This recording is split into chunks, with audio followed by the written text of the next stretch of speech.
Welcome, comedy lovers, to another Anatomy of a Movie. Today we dissect Rough Night, the Scarlett Johansson comedy. A lot of laughs to be had, perhaps. We'll discuss, so stay tuned. Welcome to Popcorn Talk, featuring movie discussion, news, and interviews. Popcorn Talk. We talk movies. And now, here's Popcorn Talk's Anatomy of a Movie.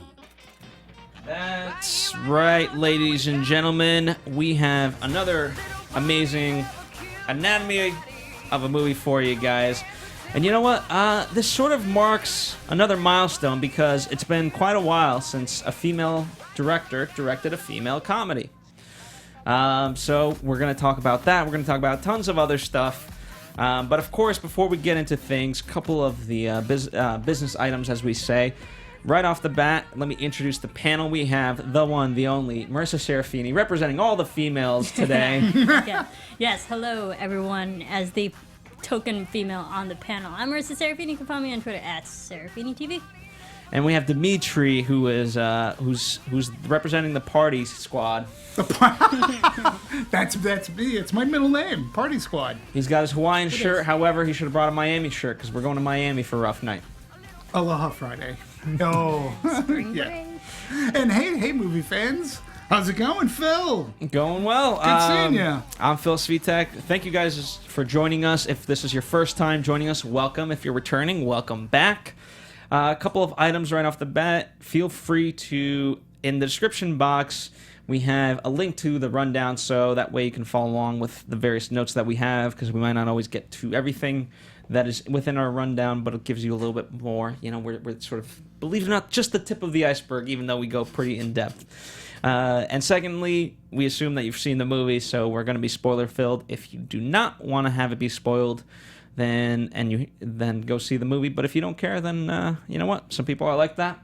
We welcome you on board. It's a comedy, so I would advise you to see it beforehand, but nonetheless, you've been warned. As we always do, let's start with the overall impression, starting with the girl representative of the group. And I promise I won't keep harping that as the only thing. It's fine, because I am. Usually I am. What I enjoyed about this film, it was fun. It had its fun, smart, witty humor, which I usually enjoy. I like the different type of characters that had like different personalities. You definitely got that feel, and I feel like you get that in a lot of comedies and television shows. So it's usually like the sweet spot. It's around 5-6 people, like Friends, How I Met Your Mother. You know, you always have like just a few people just that are distinctly, completely different from each other.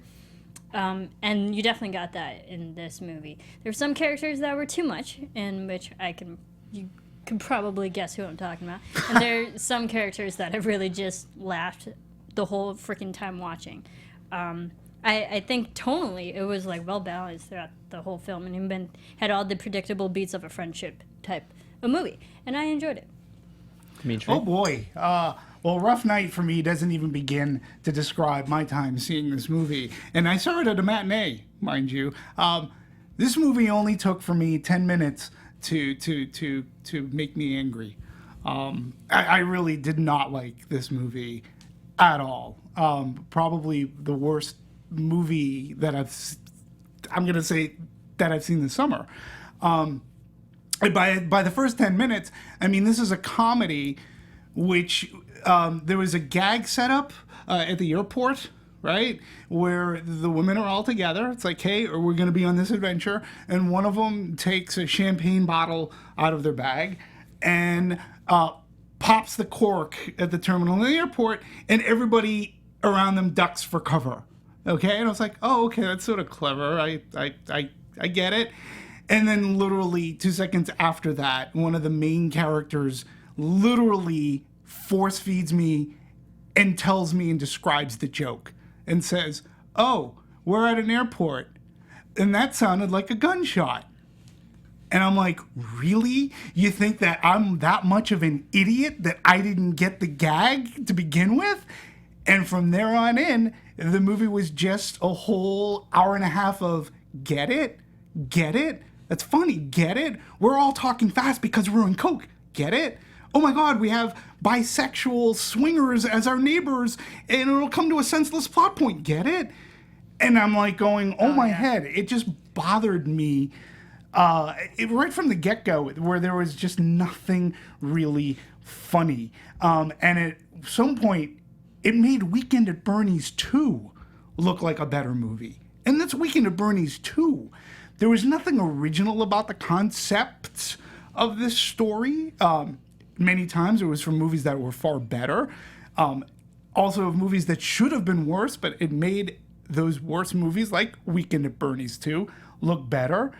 And, you know, Lucia Aniello, the director and the writer of this movie, I mean, she had the comedic depth of an anvil to the head to me. There was just nothing going on that really made me laugh. And it's too bad because, as we were saying, the other side of history, you know, these past few weeks we've been touting women as great directors and storytellers, right? And Rough Night shows women can make bad movies too. Here's my thing.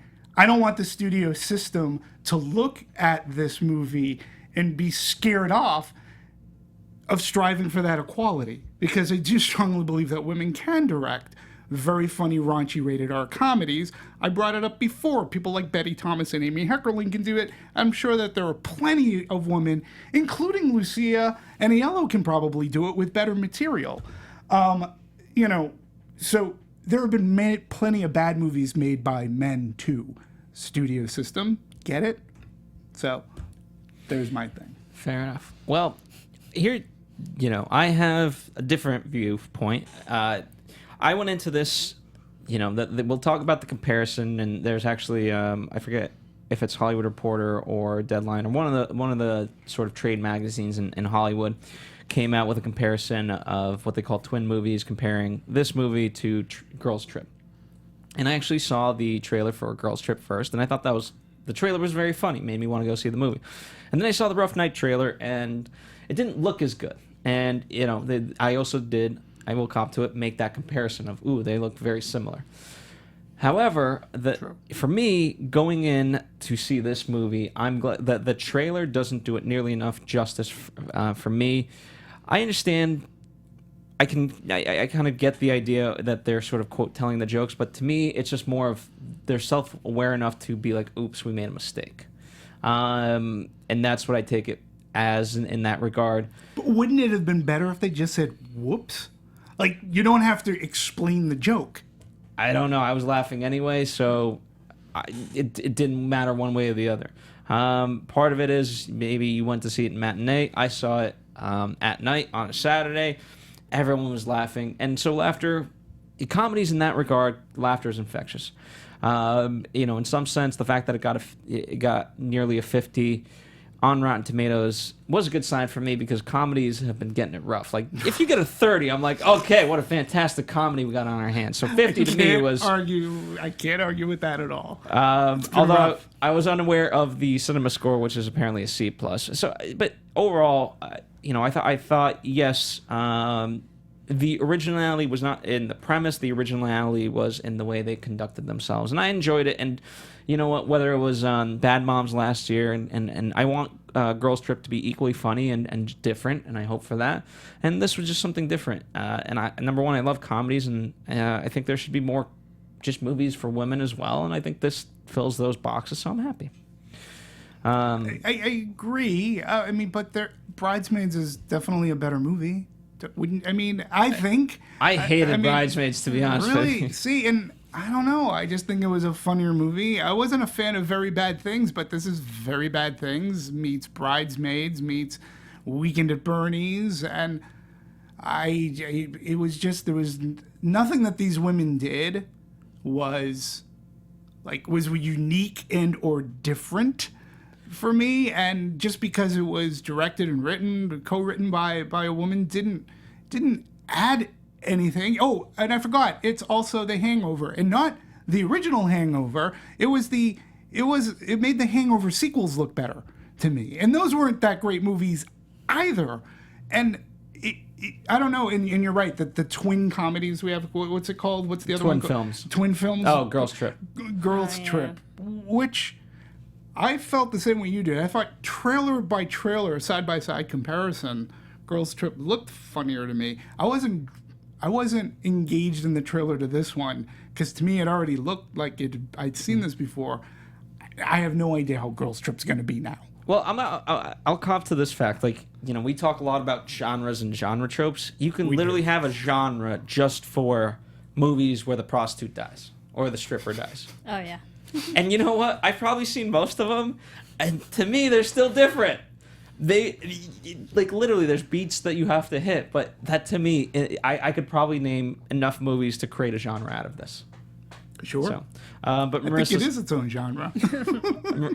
Marissa, your thoughts on what we've been talking about?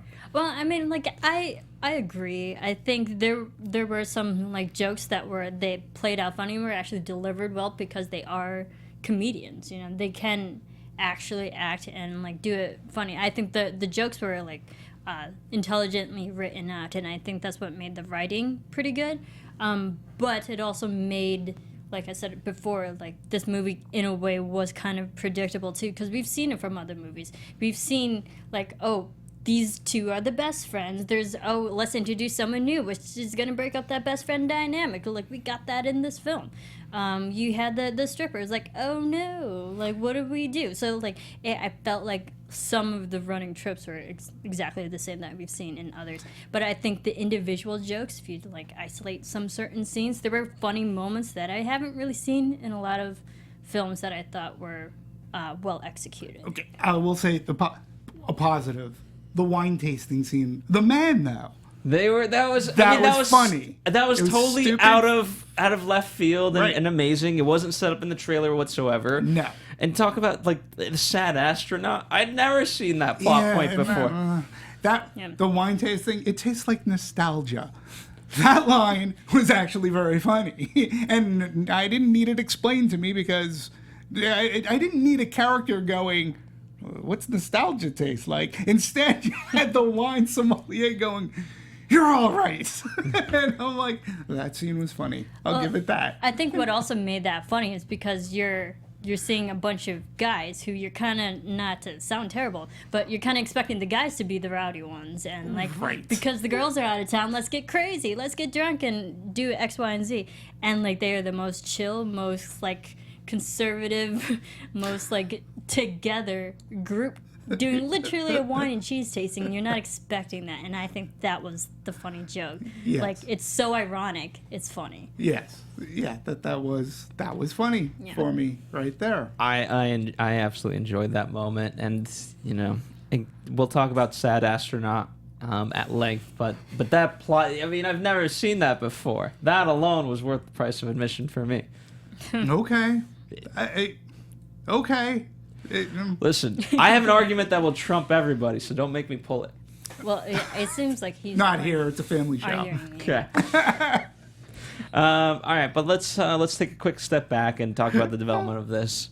In terms of both the writers, Lucia and Paul, they're a couple. They worked on Broad City, so their background is in comedy, and they used to do a lot of their own shorts and things like that. As they talk about, and for them, it's funny because they're sort of self-deprecating in the sense, like, with each short we got marginally better, Right. but they did enough of these comedy shorts that they learned, and this is the positive outlook of it, right? They did enough of these that they taught themselves that, we can be our own producers, we can create our own content, and slowly and surely they did, which, you could say culminated in Broad City. And then they had the script, whose title has changed many times. It has a lot of the various movies that we talk about. It was on the blacklist for a little bit in 2015, and for those uninitiated, blacklist means it's a great script, however no one's going to make it, or no one's made it yet, at least. Right. I was surprised to find it on the blacklist. I do have something interesting. Today's June 22nd, correct? I believe 23rd. It's the 23rd. All right, We'll pretend that it's the 22nd. All right, we'll pretend it's the 22nd. I found an article that was dated June 22nd, 2015, that talked about it was 2 years ago actually that Sony actually won the bidding battle, as this was a black script, And that was 2 years ago today, which is sort of kind of crazy how it works coincidentally, because it feeds right into our show that it was about 2 years ago, almost to the day, that Sony won the bidding battle against people like Universal, Fox, Paramount. That 2 years ago to this day, that this movie's its genesis.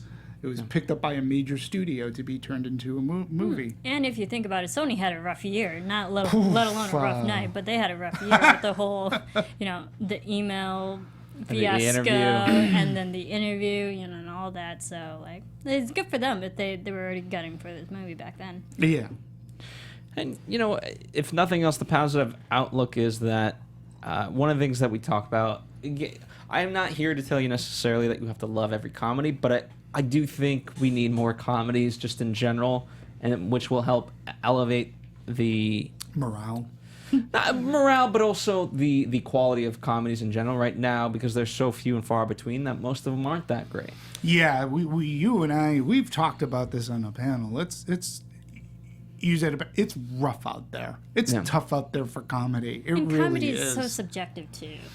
It is, but with a good creative comedy. I mean, there was a time where comedy was king at the box office. You made a comedy, and all you had to do was just be really funny, and people would go. People wanted to laugh, and it just seems they are fewer and far in between that they're being made, and it just seems to be an art form. Comedy is an art form. All of filmmaking is an art form. Comedy is its own art form, and it just seems harder to come up with something original and to make people laugh. I think, and I don't know what it is, but maybe we're becoming a little bit cynical as a culture, as a society. And it's almost like I could never understand like comedy, stand-up comedy, and people heckling the guy. Like thinking that you're in the audience and that it's okay to insult the person that's on stage. And it almost seems now that people have become so hardened that it's hard to make them laugh in a darkened movie theater. And it's weird, and it's too bad. And I agree, we need more good comedies, because I think laughter is a really good medicine, and to make you feel good coming out of a movie. Yeah, and I think the last comedy that we just recently talked about was Amy Schumer's. Right. That came out, Mother's Day. That was a funny, well written. Snatched. Thank you. That was a well written, and that was a movie that had good jokes in it that didn't need explaining, because it was very clear cut. We understood the joke, and there was also that well balanced mix of slapstick humor in that film. So I think comedy is very subjective. Yeah, and dying is easy, comedy is hard. It is, and I was thinking of Baywatch, which you and I did, and man, this movie even made me like go, geez, I'd see Baywatch again, because at least they didn't say, oh look, he has his penis stuck in a lawn chair, and oh everybody's watching it. They didn't have somebody explain it to me. The gag's just funny. It was a funny gag. There was an actual person who said the penis was stuck in the chair. Yeah, but look at everybody's looking. Yeah, after the fact, he goes, yeah, but you've never had. He goes, yeah, but I had a girl. Well, I'm not going to go back into the Baywatch joke again, but comedy has become very. It just seems like it's a dying art. Even like TV, people watch it. Sitcom, it's like a half hour long. Now it's got commercials too, but it just seems to be long form. Cinematic comedy seems to be tough to do. It's too bad. We need more. Well, I need to laugh. That's why I applaud these guys went after it. In terms of what it's based off of, as they say, it's based on so many relationships that I have had, meaning Lucia, the feelings that I have with certain people from my past. It's about figuring out how your past fits into your present and future. So, I guess let's start there. If we're going to start with anything, there's a friendship side to it, right? That the friends that you had in college. And here's the thing: while it's not, to me, ideas don't necessarily have to be original. They just have to be well told. Mm-hmm. And I thought that again, college friends, then the growing apart over the years, not an original idea, but I thought well told and in a different way. And something different for me because I don't quite see that. We see that more with guys. It was somewhat refreshing to see it with girls in that sense, and to be as raunchy as guys would be. I'll let you speak. I think that's very true too, because and I think girls take it. Everyone has generally that falling out between a friend, like just because you haven't talked to them in a long time or you moved away. There's always going to be a disconnect, and it's not going to be the exact same as it used to be when you first were together and having fun. I definitely got that feeling, because you usually go when you get busy in life, when you start becoming an adult, friendships sometimes have to be put on the back burner, unfortunately. Life happens. And people take that personally, and we saw that theme throughout this whole movie, not just with one person, but with all of them. They're not the same people they were when they were together in college, and I think it's very true to life.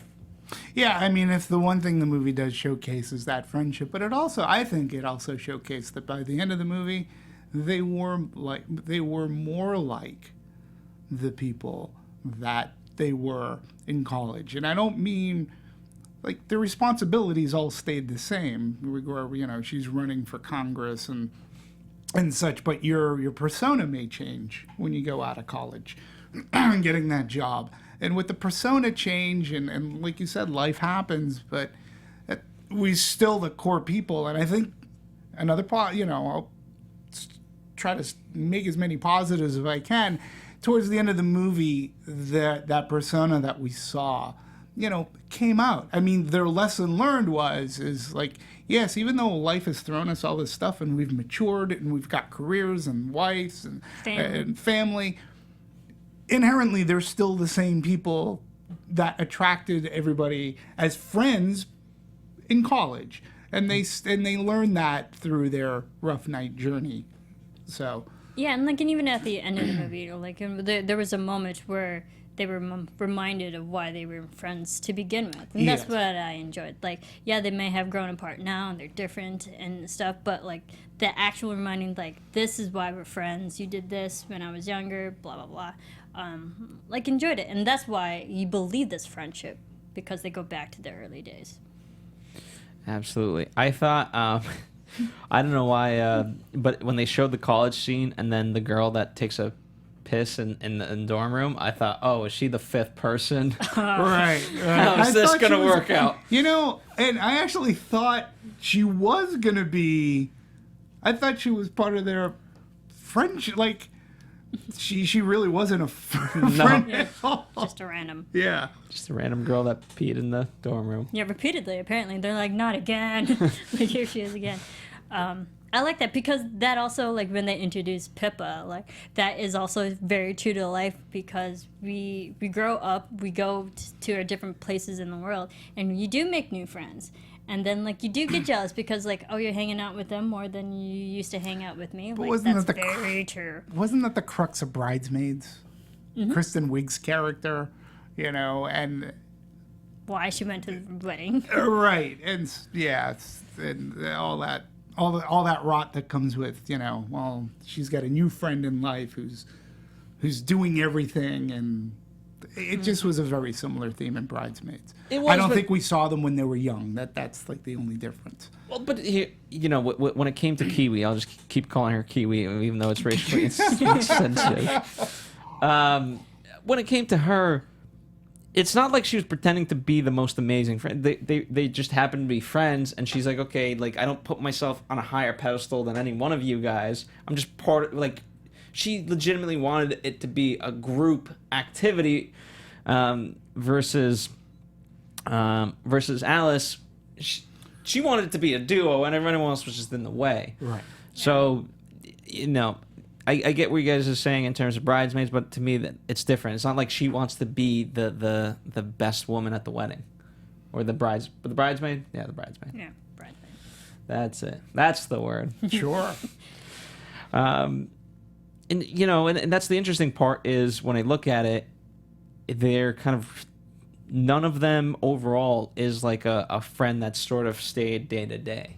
Well, with the exception of Blair, is that Jillian Bell's character? No, Alice. Alice seems to have kept in touch with all of Her, them. well, but particularly Scarlett Yes. Johansson's character throughout. I mean, it seems that she talks to her often, almost to the point where, she's like, she doesn't invite her to the bridal shower. Is that it? Yeah. But it seems that she tries to remain in, at the very least, her life. Connected. But- Well, you also saw at the very beginning, the opening scene, when they're playing beer pong. It's like it's those two on a team. So like Right. they established that this is a duo. Don't Right. break this up. Don't break up the duo. Yeah, don't ever break up the duo because someone's gonna get hurt. But I think that there's a fundamental difference. It's not like, they're hanging out when you call someone and things like that, or you see them, let's say once a month, it's not quite the same as if you see them once a week. Right. And just that proximity, right? It's not like they live in the same town and whatnot. Now, part of that is Jess thinks that she's grown up and that she can't have friendships of that nature as she's running for. I mean, she could barely be with her husband. Right. She's got to go check an email. She's got to go do this, and he's just going to go jerk off in the shower. Right. Yeah. Oh, poor You guy. do that for me? For me. I was like, that's an understanding man. All right. Oh, man. The joke there would have been like, well, what are you thinking about when you're jerking? Right. Missed take a op- cold I thought shower. the joke Just was, take a cold that's shower. very sweet of you to do. Oh, that's sweet, honey. Oh, okay. Guys think just differently. Yeah. So wired that they could come up with an idea like that. Well, I'll tell you what. You go do that. I'm gonna go fall in love with myself. Go love yourself, really. Yes. In terms of the plot points, let's talk about the biggest one, right? We're sort of thrown into this loop. And did you guys know that should we call him the stripper or the prostitute? We'll call him the stripper. Even though he Sure. came from a shadier, We can call him the dead guy. the dead guy. Yeah. Yeah. Call him Bernie. So the dead guy, did you guys have any idea where this was going, or did you guys legitimately think that he was the stripper that they called? Well, like, you kind of, when you're watching him first, when they first introduce him, and then, they're getting kind of crazy. It's like, yeah, do this with him, like, have sex with me. And, like, you can tell on his face he didn't know what was happening. I was like, something's wrong here. So I kind of knew something was up with his character, and then, unfortunately, he died, which sucked. But already from the get-go, I didn't trust this guy. Like, something was off. Yeah, I knew it wasn't the stripper. Like when he was coming up to the door, I'm like, when he walked through the door and I'm like, that's not the stripper. That's not the guy. And then when he specifically was roughhousing with, I forget which character it wasn't Alice.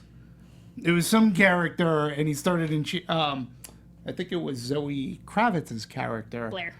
Blair, and she pushed him off. I was like, yeah. Now they keep on thinking he's the stripper. I'm like, he ain't the stripper. I don't know who he is, but he ain't the stripper that they hired. So, and then, then it goes very bad things on us pretty Goes quickly south. after that. I was surprised actually how well that they overall contained it to the house.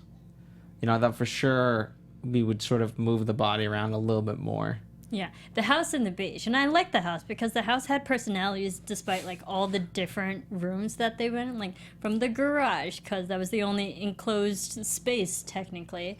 Besides the room. Besides the sex swing room. There wasn't a glass. Like, yeah, and there's glass everywhere. And, like, we did go to the beach a little bit. But just the house and the different locations that they were in the house, like, played and served a different part, which I enjoyed. I mean, they utilized that house. In full. Sure, absolutely. And what I enjoyed about it too, to that point about the glass, it was not only did they have all these various things working against them, but the house itself was a plot point of crap. Whether it's the dog, whether it's it's just the constant, The pizza delivery, everybody can look in. Yeah. It's a glass house. It's a glass house. Yeah. So I rather enjoyed that. Quite a bit, and I'm surprised the neighbors never really kind of came a little bit closer. Like they never made the move on their own. It's them that had to make the move towards them. All right. The neighbors were just so far out there. I'm like, well, okay, these these guys. You thought these girls were crazy that were watching, but these guys were like a whole nother world. I thought Demi Moore did a great job. She reminded me of like a Real Housewives of pick whatever.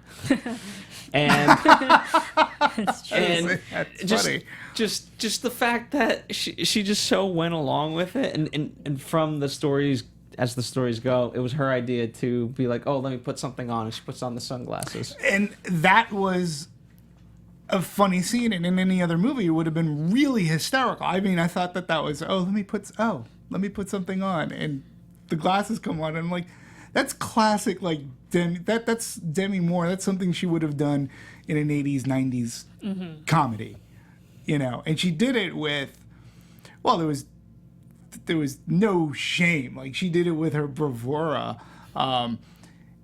Again, I'm not entirely sure. Maybe Demi Moore is purposely taking herself out and not doing as many movies, or maybe people just aren't going to her as much. I don't know, but it's not like she's can't still be gorgeous. funny. It's, Yeah, right.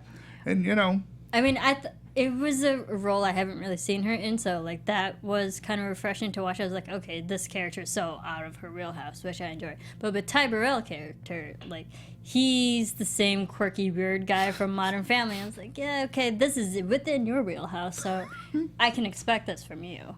But adding Demi Moore in there and them being the open couple, I was like, okay, they're dealing with these people. And it was a plot point that ended up being nothing, because the whole thing about them was because of a security camera that our characters see, and they said, oh my God, we've been on tape dumping the body on the beach, which washed up on shore, get it? And then we find out that the camera didn't work anyways. And Fell flat. it just, to me, it was like, that's another, the camera didn't work, but we had this whole scene. Isn't that funny? No. It was wasted. You did nothing. I get that, but part of it is, you set up that expectation. Part of it is just like when you're in their shoes, the amount of things that are going through your mind, and yeah, you're just there's gonna be certain things that you do that aren't gonna get you anywhere, and this is one of those things, and I didn't mind it. I don't know. I don't read far to. Unfortunately, I don't read, or fortunately, I don't read that far into it in terms of it was because for them it was of the utmost importance. Yeah. Well, it didn't seem like it either, because that was the weird setup. It was like, oh, we have to go, like, they just taped us, and then they're like, oh, we're gonna send you in, Blair. Sorry, but the thing is, when they're actually in the middle of, like, having a threesome, like, all the girls are just watching. I'm like, aren't you supposed to be going into their house and stealing the security tape footage? Well, no, they don't know where the footage is, so Blair was supposed to then just take everything. But, like, I think that's the was thing gonna with the sneak setup. into the I house, was like, you would too. use this opportunity to, like, distract them. You have 4 other people go into the house and just ransack the whole place and find the security tape. Yeah. How hard is that? Look, if I'm gonna turn a negative into a positive, Okay. I will say that the only reason for that scene to be in the movie is to show Blair that she still likes the touch of a woman, and that helps her.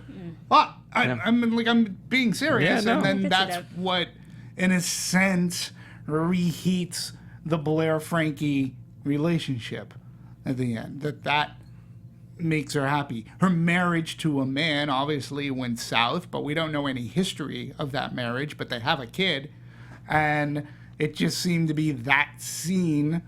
She was, Zoe Kravitz as Blair was really into it.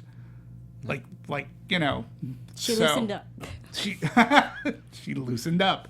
So that, to me, is the only reason to have that scene. And then, it was the cameras were a complete MacGuffin. They ended up being a nothing. So, Well, I mean, to be honest, for better or worse, so did a lot of other things in this movie. But again, it just played well for me. I will say this: one of the things that we haven't quite outright talked about. We discuss a lot, sort of passion for a movie, right? Mm-hmm. And whether or not the movie was good for you, what I enjoyed it was that these guys had a lot of fun doing it, from everything that I've seen and read. And, sometimes that can be like, oh, okay, we're just going to make a movie just for our friends and something like that, where they become so focused on the fun that they forget that they have to put out a product. But in this instance, I think they were able to do both. Now, whether or not people agree with that, what I'm saying is they were aware enough that they knew that they had to have fun, but for the greater purpose of creating a good comedy. Now, whether or not they succeeded, again, we can debate, but I'm saying sometimes just on a fundamental, movies lack that core basic ideology. I will agree with you that they appeared to all be having fun making that movie. And I'm glad they did. Hey, listen, sometimes we have talked about this before, and you're right on. I mean, you're right on point with a lot of things that we always talk about here, because how many movies have we seen, and you can either notice it on screen or we read about it later. They really weren't having fun making this movie. Yeah, like they hardly talk to each other during filming. Yeah. And we tend to enjoy the movies. I do, in a sense where I see that they at least were having fun. And if they're making a really good movie and they bring us along for the ride, but I do think that it is an important part of that collaborative effort. And because it sort of kind of ruins, too, the movie magic when you hear that they're not talking to each other. Right. I mean, on one hand, it ruins the movie magic. On the other hand, you can go, wow, what an amazing actress. Right? When they hate each other so much, I would tend to go in the more positive side and said, well, look, they were all having a good time together. They like traveling together and doing the promotion together. They joke around. That, to me, doesn't ruin the movie magic. It only enhances it. You know that they had a good time doing it. I did see that in this movie. Yeah. Marisa, you want to speak to any... Oh, yeah, like, absolutely. You generally, with comedy, I feel like a lot of... I think Adam Sandler definitely, like, falls into that because we know his movies, he usually brings the same production crew, his same friends and cast members in all of his movies, let alone the last, his recent movies haven't been like box office commercial success as of late, but he doesn't care. He's going to keep making those movies because he enjoys the process. He enjoys the environment that he's created with his friends. Yeah. And I think, but that also translates on screen. You can tell they're having fun, and I definitely you could tell in this movie that every scene they just liked being together. Yeah, I like the fact that you bring up Adam Sandler because he's had his hits and misses in movies, but yes, they all seem to get along together really well, and he creates that environment on set. He wants everybody to get along together. Michelle Monaghan, who was in Pixels, hadn't been in an Adam Sandler movie before, but even to this day, like with the anniversary, Pixels was released so many years ago, she still talks about what a great time she had making that movie. To this day, she's tweeted about it, so you can tell. In some of the comedies, it's very infectious, and in some other ones, it's like, yeah, I just wanted to do it to get everybody together, and you can tell that too. Right. But it is better when at least they're having a good time, and they're smiling and laughing, and there's a respect, especially in comedies. If you're working with comedians, there's a mutual respect, and maybe sometimes it might help the other comedian up that person's, he or she, up their game too. Mm-hmm. Yeah, and I mean, all of these guys are. I can't say necessarily they're all veterans, but they've done enough comedy. When it comes to comedy and just acting in general, you have to sort of do your reps, and certainly they've all done enough reps to be at the level they are. And I love seeing Scarlett Johansson overall. Like, even though she's not the funniest person in this, to be able to go from the very serious movies that she does to comedy such as this, I just enjoy that sort of transition. Yeah, I mean, I have to look her up. They like working together too. I mean, Jillian Bell and Kate McKinnon, obviously SNL, and Scarlett Johansson has been on SNL. So they've already worked together and True. have built that working relationship. So I'm glad that they found another opportunity to still work with each other. Yeah, I was trying to find an example I'm having a hard time bringing up Scarlett Johansson on IMDb to see if she has been in any type of a rated R movie. I know that she was in Hail Caesar, but that's a different kind of comedy altogether. She's done other comedies, but I'm not entirely sure she's been in like a rated R raunchy comedy. And listen, she was definitely testing the waters as far as her... Eight-Legged Freaks is kind of as close as you can get. Maybe. You know, I mean, she was definitely trying... Here's the thing. In this movie, I thought she was definitely trying to stretch her comedic muscle to build it up more. You could tell that she was working on the timing of saying a line. But I did also get that she was having a good time. And to your point, Marisa, she has been on SNL. It's not like she's never worked with some of the cast before. And I always respect an actor, actress when they want to try to do something different. Like, they don't want to be pigeonholed into just playing one role. And for her doing this, I think it was brave. I think it was smart for her to do. So I don't begrudge anybody who tries to be in more of or a different genre other than what people would associate. I hope she does more comedies. You know, I hope everybody in this movie does more comedies. It's better than this one. I'd like to see them. Well, she says of the script, when I read the script, it was so streamlined and really a perfect read, and that's a rare thing. That and it was really, really funny, and I just knew I had to meet these crazy people. So that's why she took on the role. Good for her. Absolutely. Sorry. Go ahead. What I think is, like, I feel like Scarlett Johansson has built a career where she's now in a position she can choose whatever kind of movie she wants to do. She's done good drama. She's done action movies with the Avengers and all that. Like, and she has a big following from that. And now she's doing raunchy comedy. Like, she has the ability to jump different genres and still be successful. So good for her. And, like, girl's 32. So, like, She's doing fine. Yeah, no, listen, we all talked about her in the much underappreciated Ghost in a Shell, and we talked about her career as making it in a Coen Brothers movie or being in a Luc Besson movie. You know, she can do action, she can do a ton of stuff. So if she wants to, drama.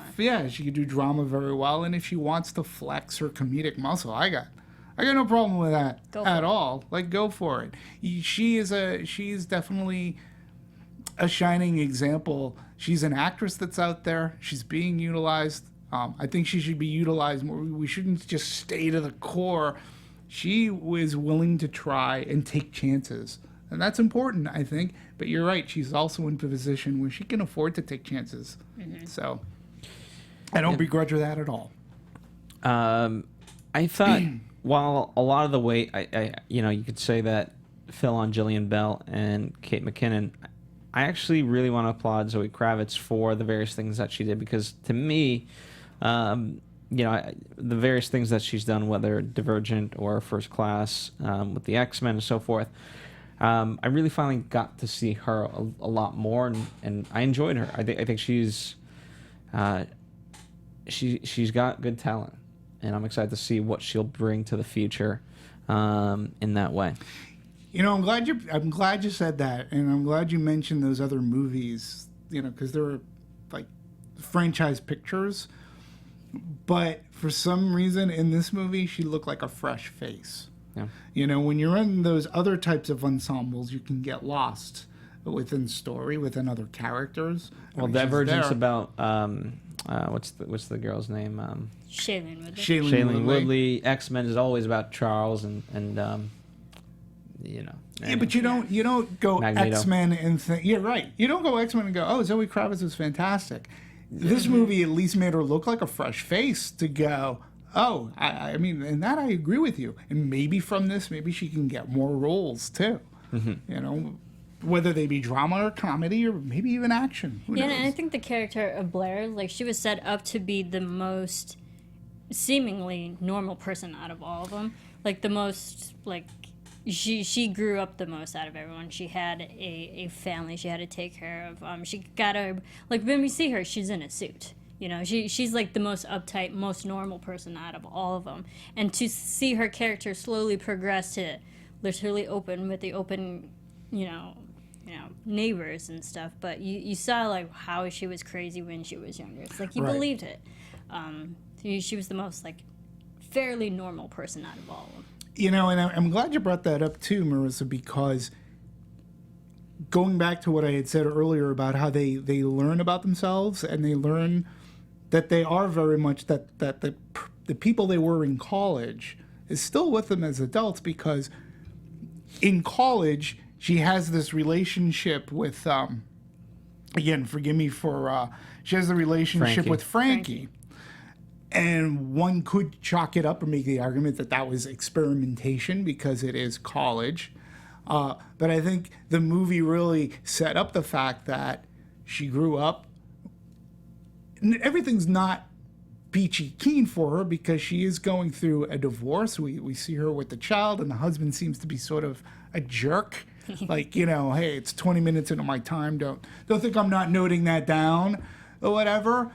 So she's having real life problems, but coming back into the fold, being reunited with Frankie again, things that happen on the beach with the couple, sort of kind of, she realizes, well, that wasn't really experimentation. Mm-hmm. I like to go that way, and that's fine. And I just find that to be very interesting because, again, of arcs, that character has probably the biggest relationship arc. Yeah, and there's been a lot of good articles talking about that, sort of how they progress the lesbian needle in filmmaking. And, you know, it is a shame that just overall in terms of the movie, it's not going to be quite as seen as, you know, for what it did, you know. Right. And whether or not it's actually true, you know, I never like to... I think it's good. We always talk about these various benchmarks because in some sense we have to, you know, to progress forward. But you know... I'll toot our own horns. We've progressed that it feels like a digression every time we have to pull some people I know, back. doesn't it? Because we seem to have to talk about it as if it's a news story.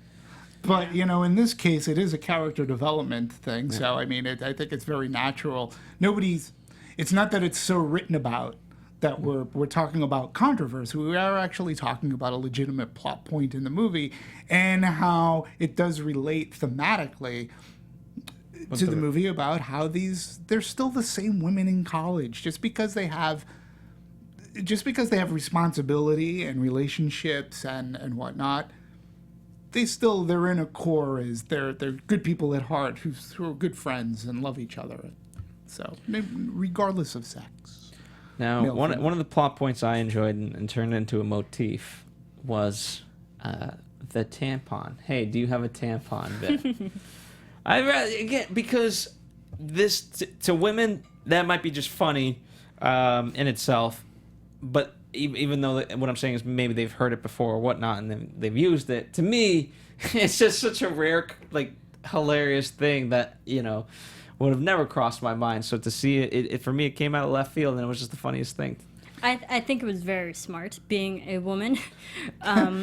Like, I've been in situations where, like, you have to look out for your fellow woman, you know, be like, hey, a situation is escalating. Do you need help to get out of it? You got a creeper. Yeah. Creeper you have, like, you're looking out for your fellow women. Granted, we didn't use tampon, but it's also just what did you use? Funny. I mean, but it's just funny because, like, when you say tampon, men already run the opposite direction, and, like, I liked how they used it in this film. For if something's happening with a man, just say tampon and they'll go away. And I'm like, I liked it. It was smart. Because it dispels the idea, like, if they were really trying to get to know you, they would be in it for the long haul, as opposed to, oh, they just want to sleep with you tonight, and that ain't happening. Yeah, I know all the creeper codes, unfortunately. Damn it. No, but it was funny. But again, what made it funnier is towards the end of the movie when Kiwi is yelling, tampon, tampon, and they didn't get their own joke. No. Like, that joke needed to be explained to them. They're going, what the hell are you yelling tampon for? She's like, isn't that your code? Like, that to me was sort of funny. Yeah, but it's never been used. It's never been used in that context. No, I understand. I get it, but she was saying, warning, warning, warning, that guy's wrong. Tampon, tampon, tampon. And, like, she was like, that's your own code. You're not getting it. That's a problem. So, I'm trying to find as many positives. Good. Well, so was Kiwi. And, you know, I think it speaks to a greater point of she was like, Americans are so uncultured and dumb. Yeah. There was a lot of good stuff there. I loved the jet lag bit. I love the Australian dollars versus the American dollars. Right. I thought she really nailed it, and they took full advantage of her Australianness. I think she did great. I love Kate McKinnon. She's hysterical in SNL. I think what was really smart because like she was just a likable, cool character from the start, and we didn't like throw her in just to make the group better. It's just like she just naturally fit. She's just one of those people. And I liked it because also she just seemed so cool and she was open to the American culture, especially when she's like explaining what a Kiwi is, the difference between a New Zealander and an Aussie. And like she wasn't trying to be mean or rude or like, no, you guys are ignorant. It's like, no, this is the actual proper political, you know, PC-ness of it all. And like I liked her character, and her accent was hysterical. I love Jillian Moon. She's like, I can't do your accent. I can't do your accent. Yeah, I just Kate McKinnon is a very talented comedian, and I think she can be a very talented actress. She needs a better agent theatrically. I mean, she was in Ghostbusters, who arguably you can say she was the best part. I mean, from all those other talented comedians, I thought that she stood out the most. I did enjoy her in Office Christmas Party, and albeit she wasn't the main character, but I did like her character. Her character in this movie, to me, just seemed to be a very... It was an hour and a half version of an SNL character, and she needs better material. I think she's a very funny woman and very capable. I want to see her in that. She deserves that movie like Melissa McCarthy got Bridesmaids and shot her, up into fame. Like, not unlike how Bill Murray can start off in a movie like Meatballs and do a Caddyshack and then Stripes and build a career like Eddie Murphy. I'm comparing her to other actors from SNL. Bigger movie role. She needs a smarter movie, a better material movie for her to either headline or be the co-star in, because I really believe she can pull it off. And I think the time it's going to happen. She can't do Hillary Clinton, obviously, coming up a lot in SNL.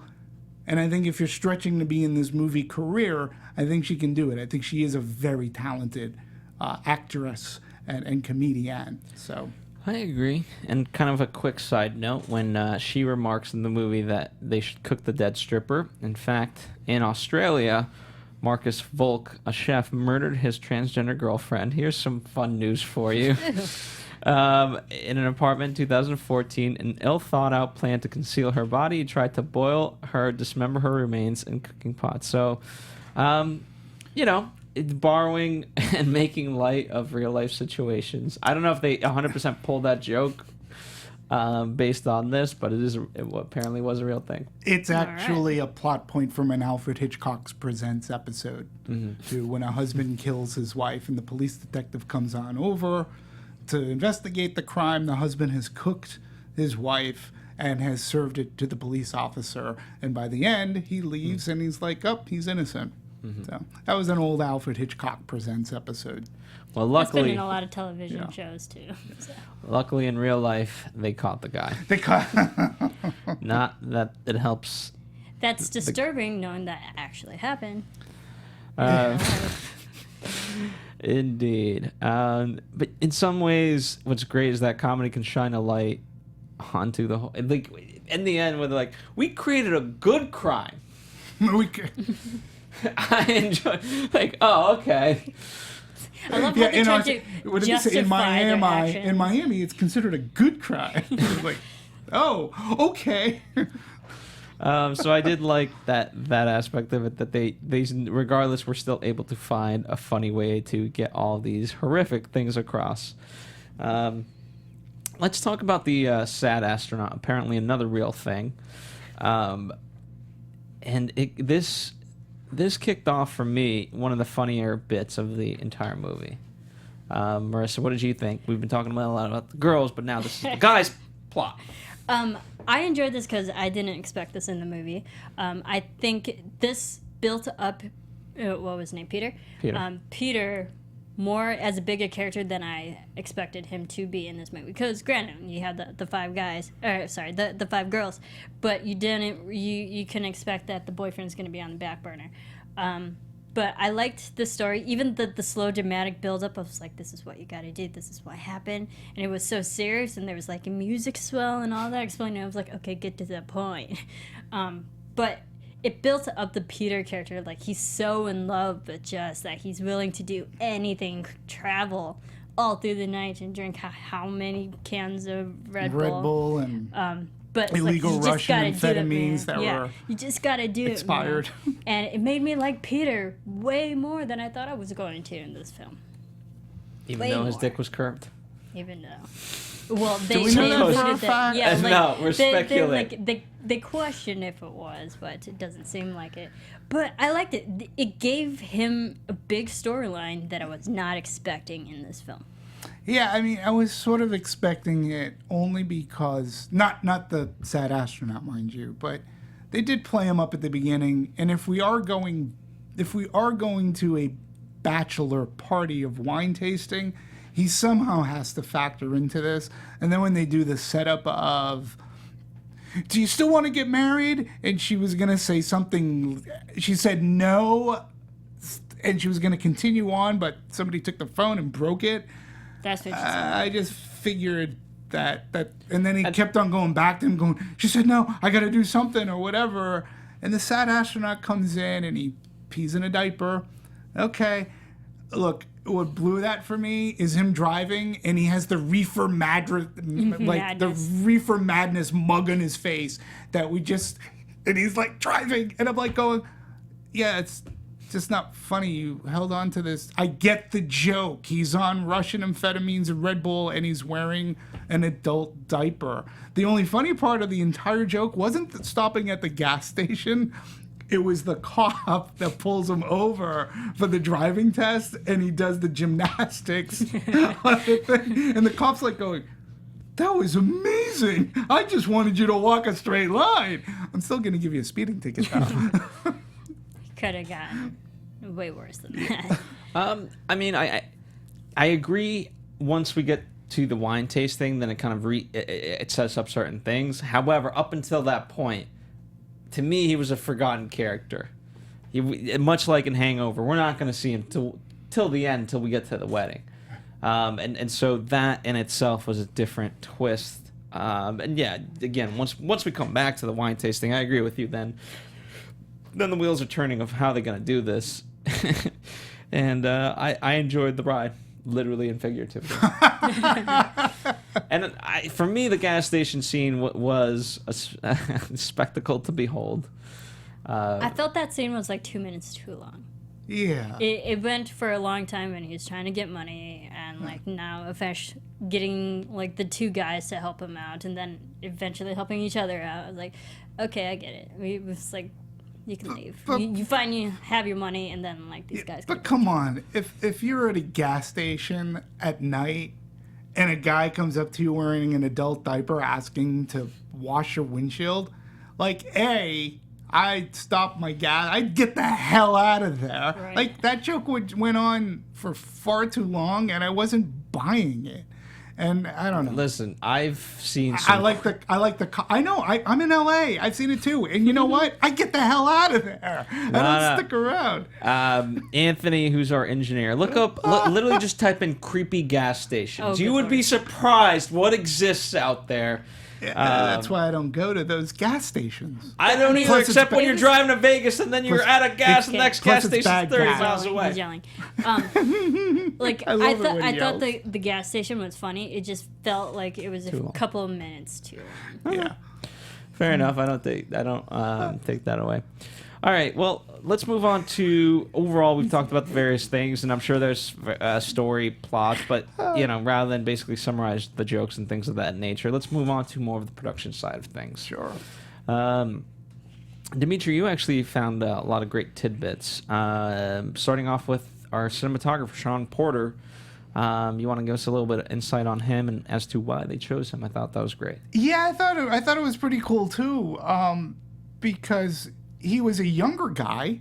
He'd worked on things like Green Room and 20th Century Woman, and he was chosen because of his unique and distinct look for making how a movie looks, and it just from logically and style wise, they didn't want the film to look too bright, glossy, or gauzy, which a lot of movies that are filmed in Miami are exactly that, bright, glossy, and gauzy, because it's Miami and you feel like you have to film it that way.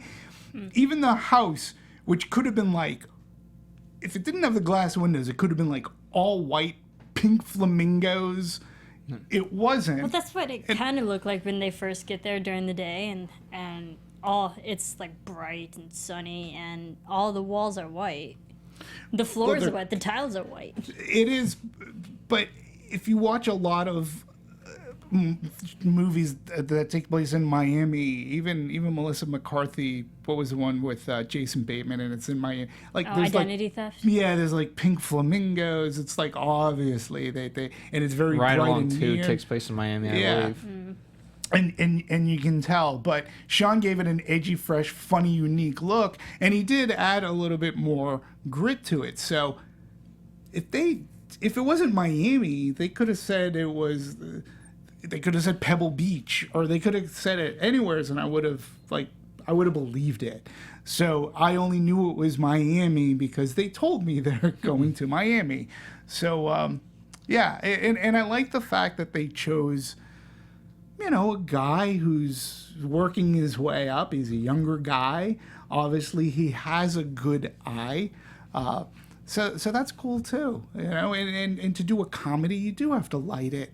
From a cinematographer standpoint, Let's be sometimes fairly the way it even. looks, yeah. Yeah, especially with this, like it's such an ensemble that you have to overall see them in the frame and everything. Sure. And by the way, and there's gonna be times like with the lighting, like at the beach in particular, that's a scene where you do have to play particularly with lighting because when what we're seeing versus what's actually there. And how they have to hide the light, so that way they're not seen in terms of dumping the body and so forth. So I thought he did a good job. Yeah, I thought he did a good job too. And to the point, I was making too about not dumbing down, but darkening Miami, so to speak. Even the production designer, Bob Shaw, said, he goes, one of their challenges was balancing the vibrant pastels colors of Miami with the dark humor of the film. So, they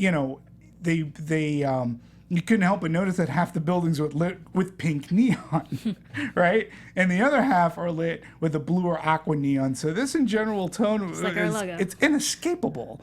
So we knew that going in was going to be a very important part of the palette. But then how again do you do that in the backdrop of like to do a dark comedy? It has to be a little bit of maybe seediness is the right word, or a little bit of dark. So, yeah. Well, one of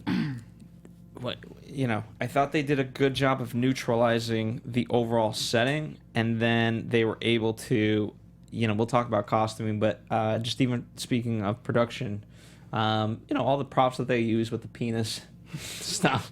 I mean, that itself was that was the flamingos. That was the additive that they needed. And I thought they utilized the various props throughout the movie well. Sure. I think the penis props were actually pretty funny, especially like it was just a running gag throughout the whole film, and especially like when they're at the airport and like, oh, I have a whole basket of all these penis props for you. There you go. And then when they're trying to drive the dead guy in the car and they put one of the masks on his face, Right. you know, it was just it never got old. It really did. Yeah, the funniest joke there was the penis-shaped pasta. I was really hungry. I ate some dry. Right. But like even that basket served a purpose because when they're in the bathroom, she uses the handcuffs from the basket and she uses the wax and stuff. So like everything that was set from the beginning had a purpose at the end. Right. Absolutely. But Even the penis-shaped pasta came through at the end credit sequence. Those end credit sequences where she goes, "Oh, I'm hungry," and she went to boil them in the diamonds up Yes. here that we're talking about. Oh, It's like, oh, how I did missed it. that even happen?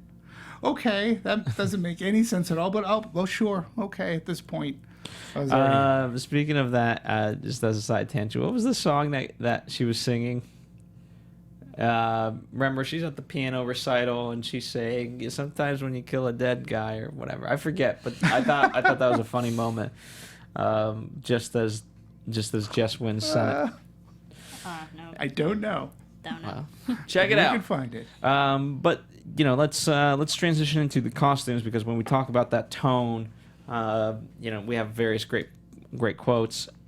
But I look at Alice just being the polar opposite, right? Talk about the fun and the vibrancy. Right. She's the person that most out of all of them brings out that tone. Yeah.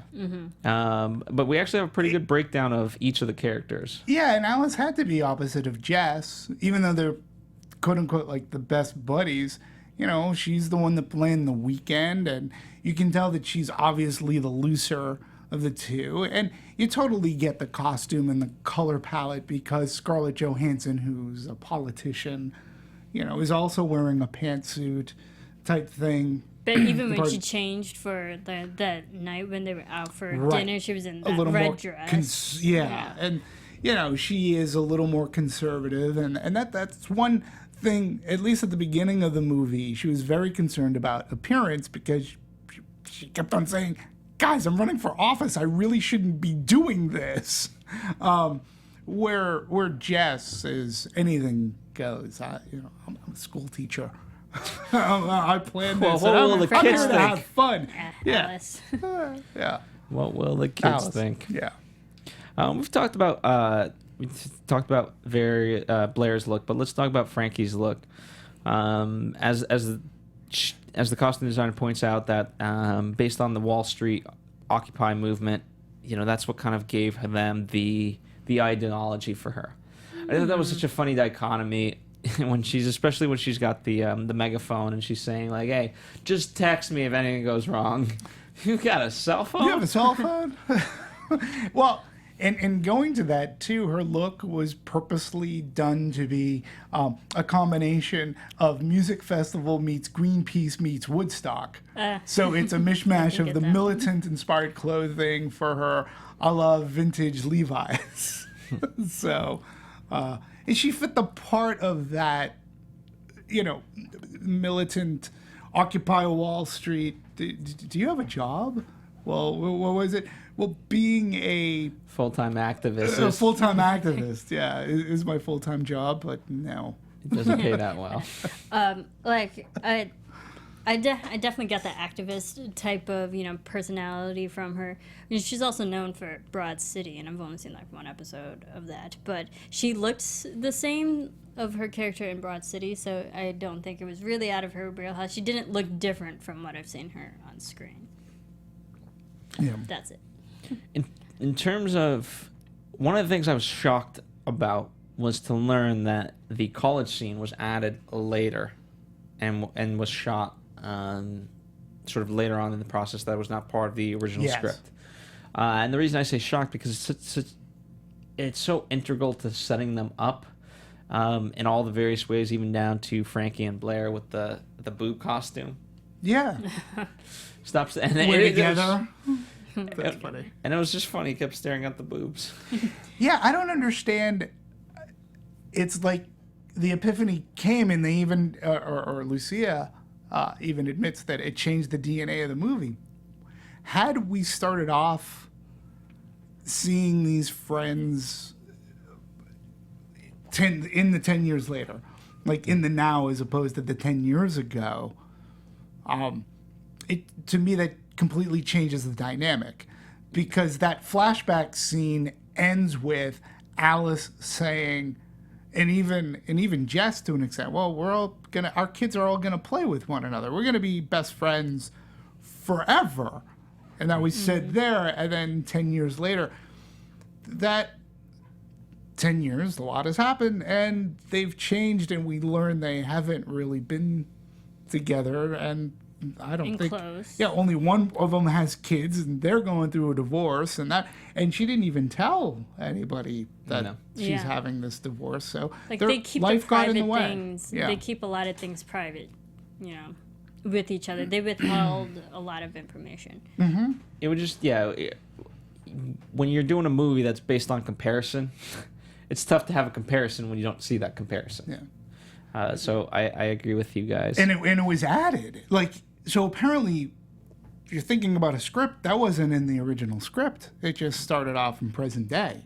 Yeah. Yeah. But I think it adds to her character too, Frankie, because it makes you believe that she is a person who will stand up for what is right, or will tell someone off if in what they believe in a way where we had that scene where Frankie's telling off Blair, like this is the kind of person you became, Blair, blah blah blah blah blah. Right. So it makes sense that she would be the person who would just say it straightforward as is. Right. When you add the college scene in there, like she's a person who will stand up and say it. Right. Absolutely. I don't have a lot on the score apart from the fact that Dominic Lewis did the score. He's mainly known as a musician for movies such as How to Train a Dragon, Captain America, Winter Soldier, Batman v Superman, things of that nature. But he did the score. He got a chance to crack at it, and you know what? By that respect, I like the fact that whether it's Sean Porter or some of these actors that we've kind of been talking about. Or just even the filmmakers, because this is their feature debut, he got a shot at it. I remember the songs. I don't remember the score as much, but I'm glad he got a crack at it. Well, it never got in the way of the movie, which is good. That can ruin a comedy if the music gets in the way. Sometimes music actually can be used to that where it explains the joke, like this is where you're supposed to laugh. But to your point, I agree. I am glad that there were fresh faces, like the boyfriend.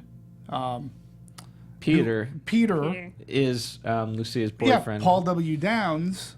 Like, I'd never seen him before. Some of his friends looked sort of familiar, but there were nobody that I recognized. I recognize Bo Burnham. Did you? Oh, okay. He's a YouTuber.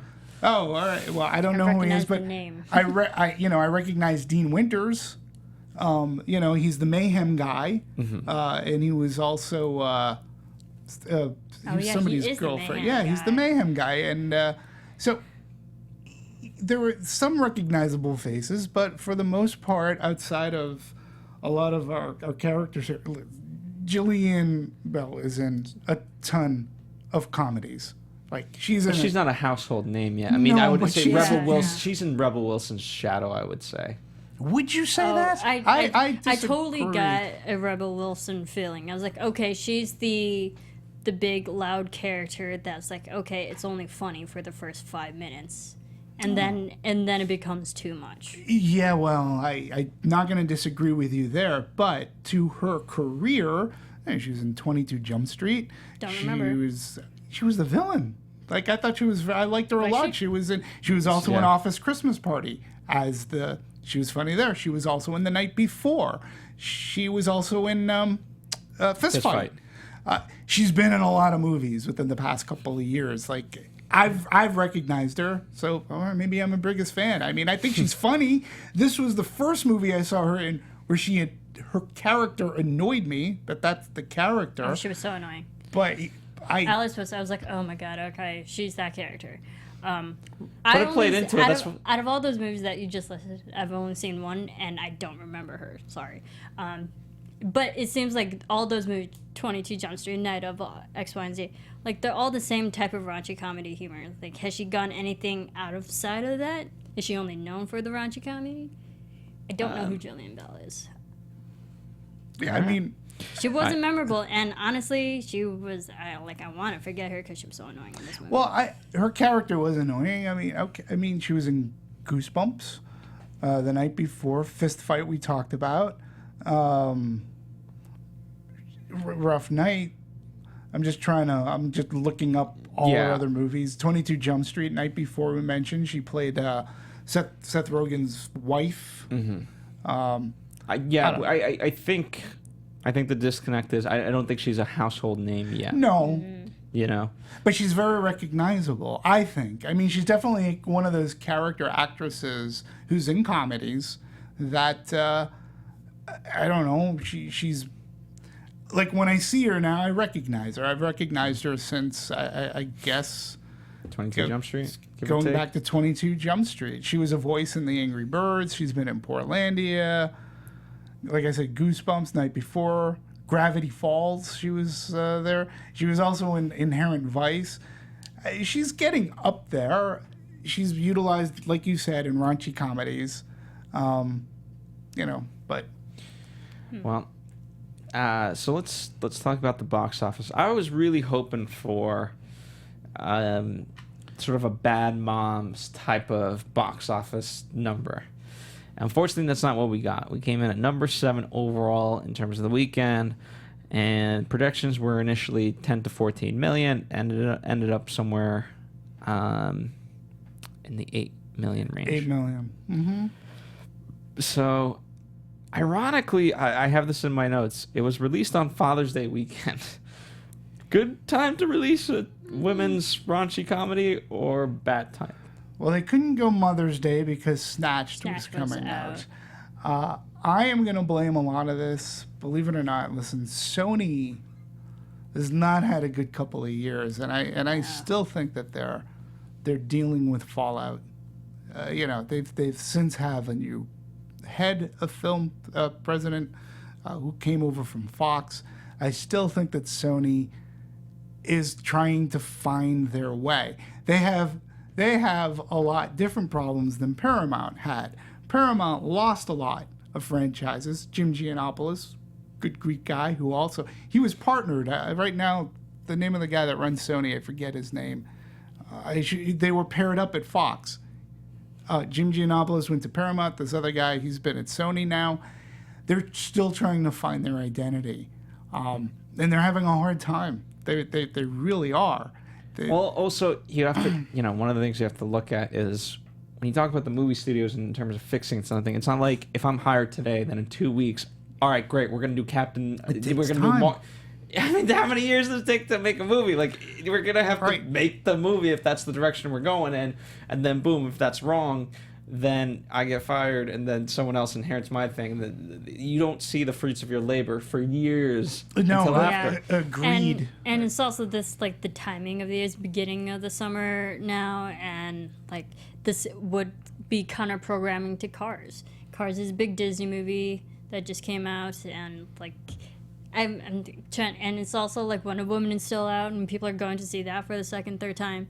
So I think it's just like also the timing of it just didn't work. A lot of movies are also like, first off, between All Eyes on Me, 47 Meters Down, Cars 3, and still the power of Wonder Woman and all the other movies that we've been talking about. I think it's the summer's hitting. We're packed. Mm-hmm. Yeah, there's so much stuff. If you're not the big name movie of the week, you're gonna tank. Yeah, this movie, I think, would have been better off being released in February, like when we're always in desperate need for a comedy, like January, February. Hell, even if you really want to counter program it and make it the anti-rom-com, go Valentine's Day, an all-women's movie. Like, well, also if you think about it, this time in the summertime, but I think they were thinking maybe they had Neighbors, No, well, also if you think about it too, like a big theme of the movie is wedding. There's June wedding that's also out. It's like it is the month of June, and we know another movie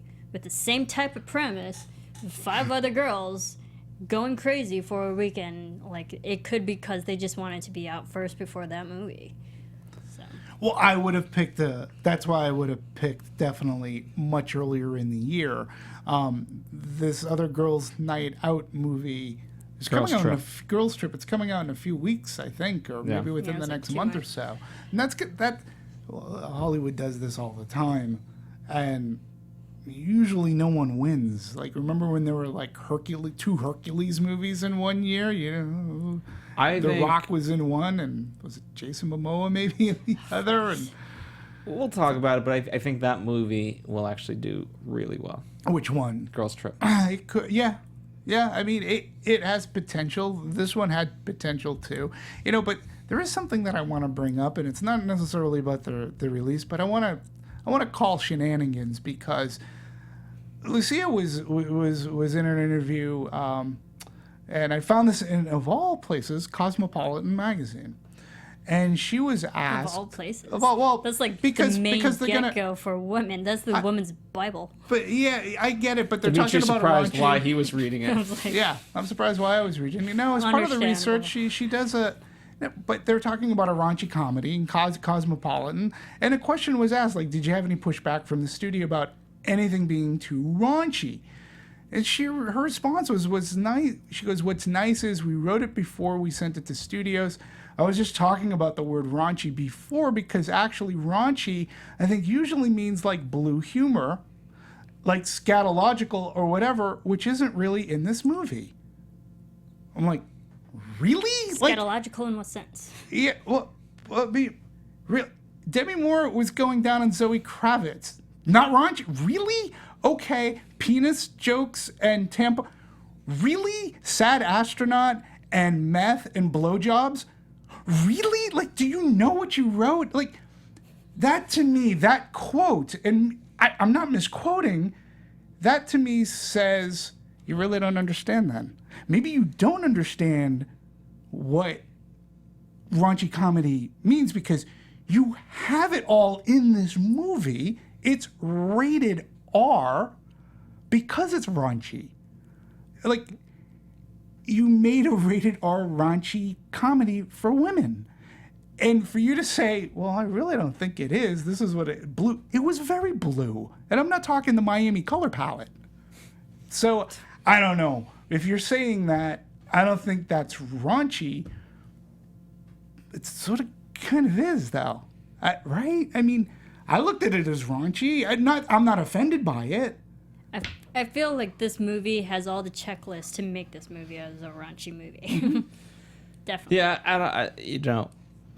I don't doubt that you're not misquoting her, but I also know, and I'm willing to give her the benefit of the doubt. Sometimes outlets don't put the full context of what's actually. I don't know.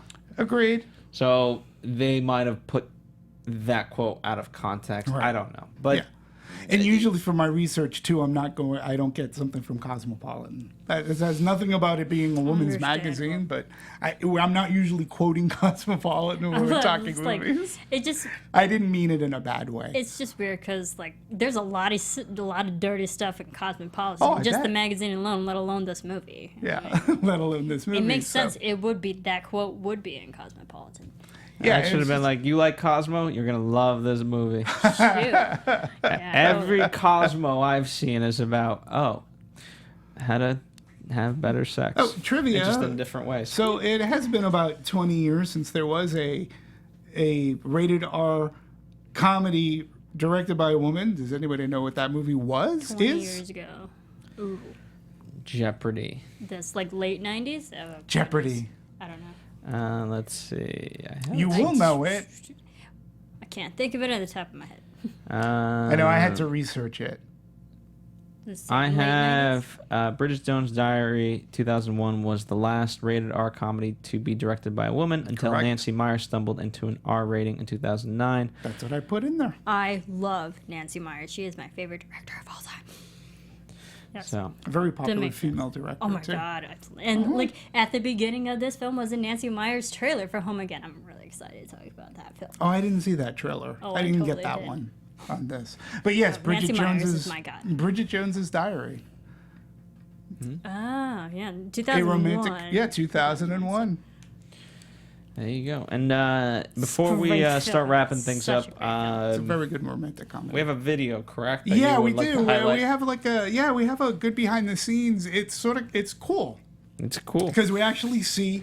Well, we see the director talking about the movie when we see the cast and crew. So, and it's short. It's in and out. It's a nice little featurette, All right, and let's it's take a something look. that we have that I haven't seen. So here we go. It's a little promo. We got a black screen. I was kind of hoping that we could make it an early night. She looked nice in that red dress. I know, I love it. The heart of this movie really comes from Chia. I just love her leadership. Action. Are you okay? Yeah, his junk broke my fall. See, they're just having fun It's a making it. movie See, they about did have fun. 5 girls would go down to Miami for a bachelorette that brings them back together. Okay, ready? Okay. Jillian, you can still fall out. Just run 3 in a row. One more. The dance was Everybody see funny. me fall? Everybody stop. No. Ellis, you fell! She's the first female director to direct an R-rated comedy in 20 years. This is so much fun! We should do this more often! What attracted me to this movie, it's all ladies, a lady behind the camera, like I was in.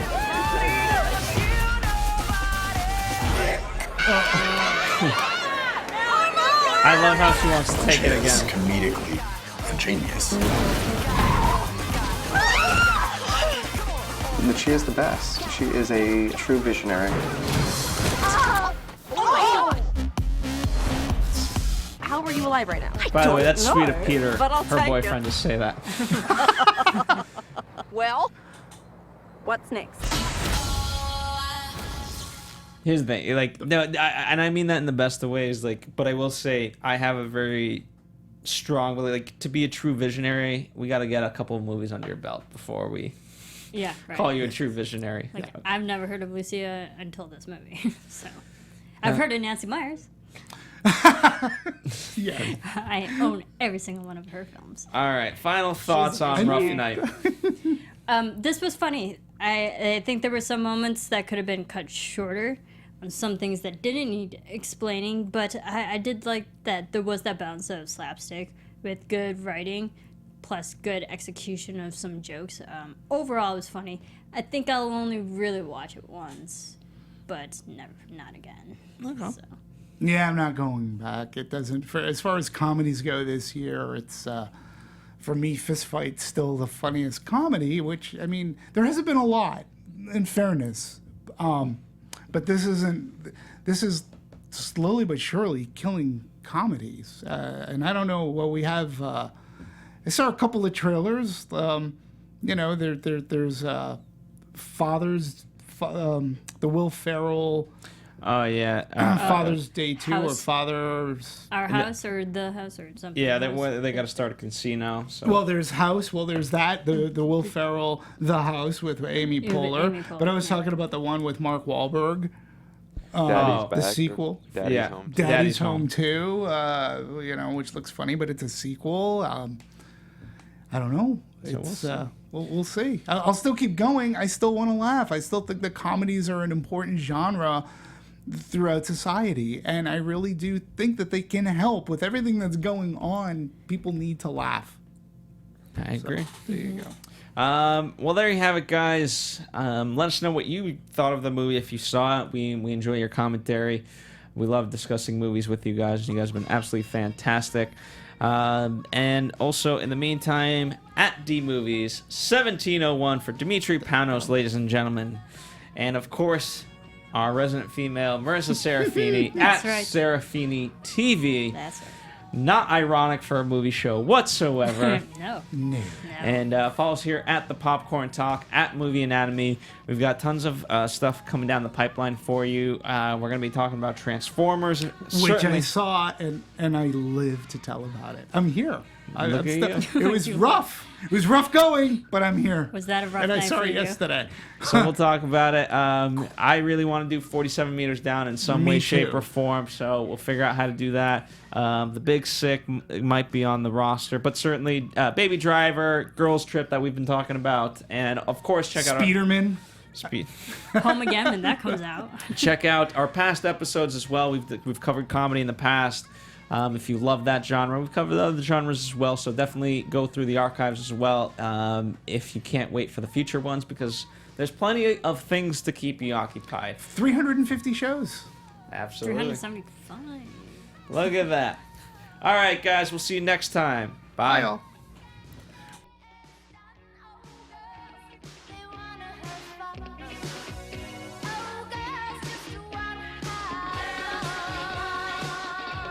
Producers Maria Menounos, Kevin Undergaro, Phil Svitek, and the rest of the Anatomy of a Movie staff. We would like to thank you for listening and subscribing to the show. If you have any questions or comments, feel free to email or tweet us. I'm Sir Richard Wentworth, and this has been Anatomy of a Movie.